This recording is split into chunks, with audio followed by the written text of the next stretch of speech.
In this comprehensive deep dive, we explore the monumental impact of the Navy's first super aircraft carrier, which displaced an incredible 93,284 tons. This game-changing vessel revolutionized naval warfare, marking a significant evolution in military strategy and technological advancement.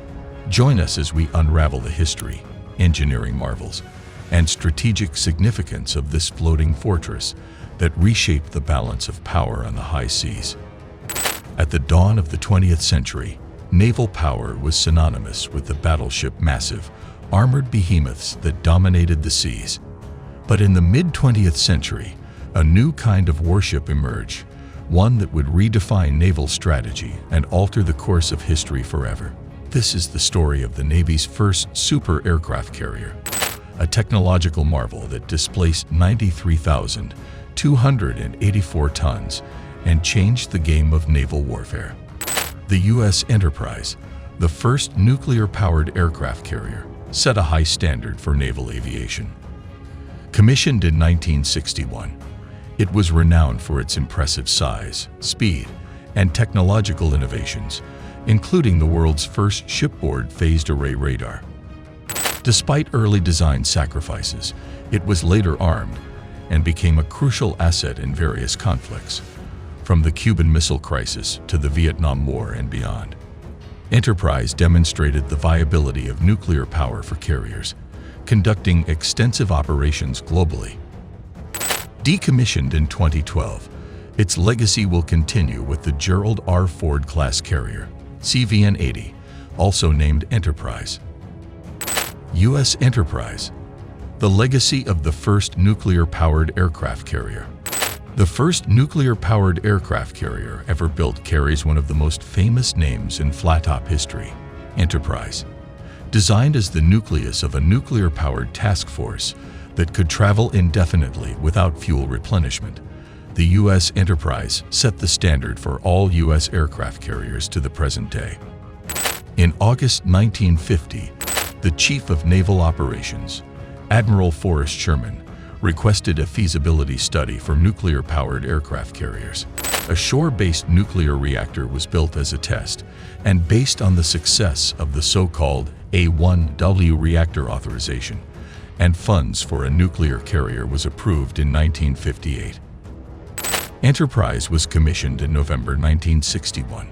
It was 1,123 feet long, the longest aircraft carrier ever built, and displaced 93,284 tons fully loaded. Its 8 A2W reactors, a development of the A1W, could together generate an amazing 280,000 shaft horsepower, driving Enterprise's 4 propellers to a speed of more than 35 knots. The ship was manned by a crew of 5,500, including the air wing, and could carry 85 aircraft. Enterprise followed the same design as its conventionally powered predecessors, Kitty Hawk and Constellation. It had 4 catapults, 2 on the bow and 2 on the port waist, and 4 aircraft elevators. Its uniquely shaped superstructure was nicknamed the Beehive and housed electronic countermeasures gear and SCANFAR, the world's first shipboard phased array radar consisting of the SPS-32 and SPS-33 search radars.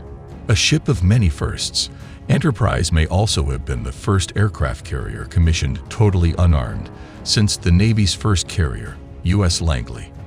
Originally designed to carry the Terrier surface-to-air missile, these were deleted from the ship's final form to control costs.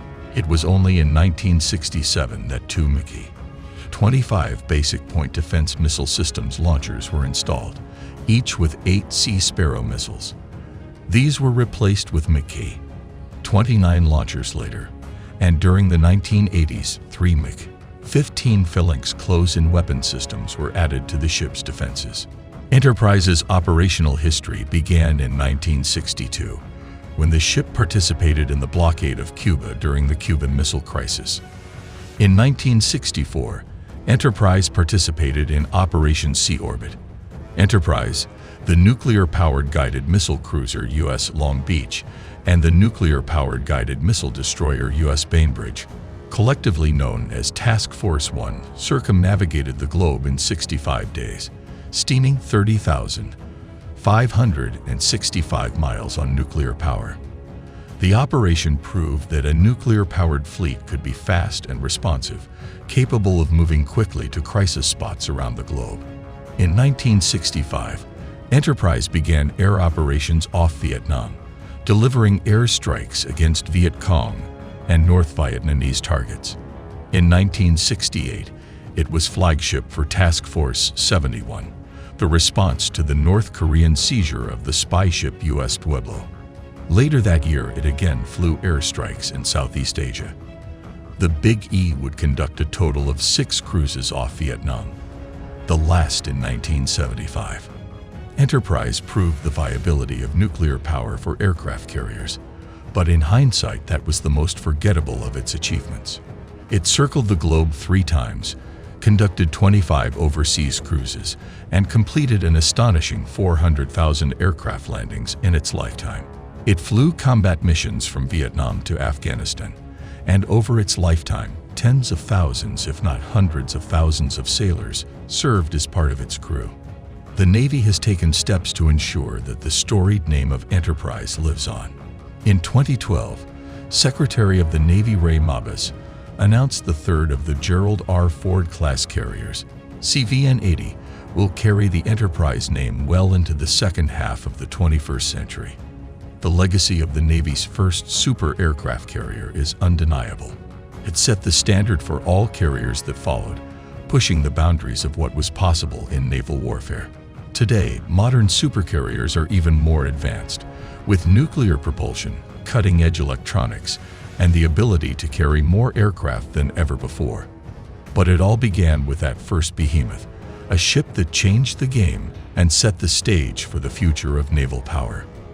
As we look to the future, the role of the supercarrier continues to evolve, adapting to new threats and technological advancements. Yet the principles established by that first supercarrier remain at the core of naval strategy: power projection, air superiority, and the ability to operate anywhere in the world. Thank you for joining us on this journey through naval history. If you enjoyed this video, please like, subscribe, and hit the bell icon to stay updated on our latest content. Let us know in the comments what topics you'd like us to explore next. Until then, stay curious and keep learning.